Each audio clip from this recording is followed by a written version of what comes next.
ఈ రోజు క్రైస్తవుల్లో ప్రాబ్లం ఏమిటో తెలుసండి, మన పరిస్థితులను బట్టి దేవుణ్ణి పరిమితము చేసేస్తున్నాం. ఆది సంఘానికి బడ్జెట్లు లేవు, వాళ్ళ దగ్గర ఉన్నది ఏమిటో తెలుసా? పరిశుద్ధాత్మ దేవుడు.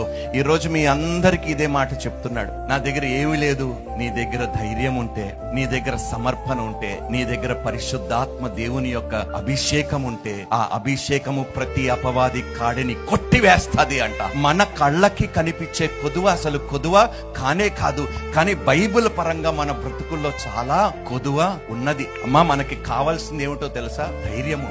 ఆత్మ పొందుకున్న వారు ఎన్నడూ దేనికి భయపడరు. నేను సరిపోను, అరే నీకెందుకు?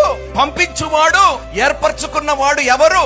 ఒక్క మాటతో ఈ లోకముని సృష్టించిన సృష్టికర్త నిన్ను పిలుచుకున్నవాడు. నీకు కొదువ ఉన్నది ఆయనకి తెలీదా? నీకు తెలివి తక్కువ ఉన్నది ఆయనకి తెలీదా?